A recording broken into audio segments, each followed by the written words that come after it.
अस्सलाम वालेकुम।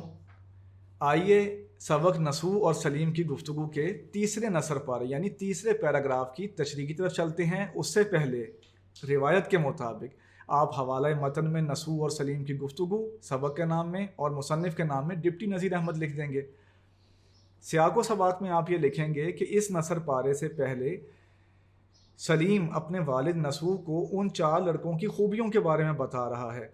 वो ये बता रहा है कि वो लड़के जब गली से गुजरते हैं तो उनकी गर्दन नीची होती है और वो इतने सुकून से महल्ले में रहते हैं कि किसी को कानों कान खबर नहीं होती। इसके बाद आप लिखेंगे कि इस नसर पारे के बाद सलीम अपने वालिद साहब को बताता है कि उन 4 लड़कों में से एक लड़का उसका क्लास फेलो है जो पढ़ाई में उसकी मदद करता है।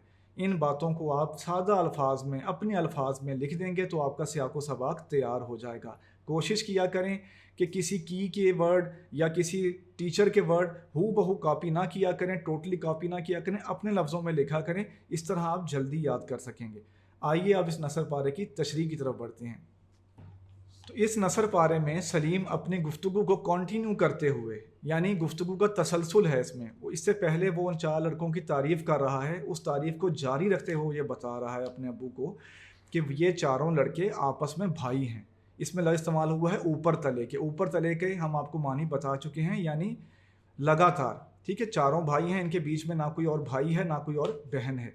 तो ये चारों भाई हैं, इनका करैक्टरफुल होना बता रहा है कि ये इतने करैक्टर वाले हैं कि ना ये किसी से लड़ते हैं महल्ले में, ना किसी से झगड़ते हैं, ना कभी किसी ने देखा कि ये किसी पे आवाज़ें कर रही हों। जैसे लोग कहते हैं ना ओए, तो कितनी बुरी बात होती है ऐसे किसी को ओए तो कह के बुलाना या किसी को उल्टे सीधे नाम से बुलाना। तो ये लड़के ऐसा नहीं करते। फिर वो ये बताता है सलीम अपने अब्बू को कि ऐसा नहीं है कि महल्ले में इनका ये हाल है, इनकी ये सिचुएशन सिर्फ महल्ले में है, बल्कि मदरसे में भी ये बहुत ज़्यादा नोबल समझे जाते हैं। इनकी शराफत का ये आलम है कि किसी लड़के में इतनी ज़रूरत नहीं है कि झूठे मुँह उनकी शिकायत कर दे। झूठे मुँह शिकायत का क्या मतलब होता है? एक तो ये होता है ना कि इंसान ने कुछ शरारत की हो, यानी खुदा न खासा आपने कुछ शरारत की हो और कोई आपकी शिकायत कर दे कि भाई इन्होंने मेरा जो है ये काम ख़राब कर दिया है या इन्होंने ये शरारत की है। और एक होता है कि आपने शरारत ना की हो लेकिन किसी में इतनी हिम्मत हो कि वो ये कहे कि इन्होंने ऐसा किया है। तो इन लड़कों का इतना अच्छा किरदार है और इतने तरीके से सलीके से रहते हैं कि झूठे मुंह यानी झूठी शिकायत भी कोई इनकी मदरसे में नहीं करता।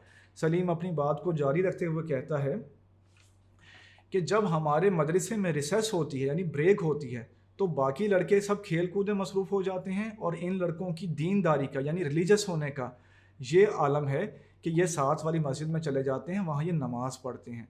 तो इस तरह सलीम ने अपने अबू को बताया कि इन लड़कों का महल्ले में क्या हाल है, यानी कितनी इनकी इज़्ज़त है, कितनी रिस्पेक्ट है और मदरसे में इनकी कितनी रिस्पेक्ट है।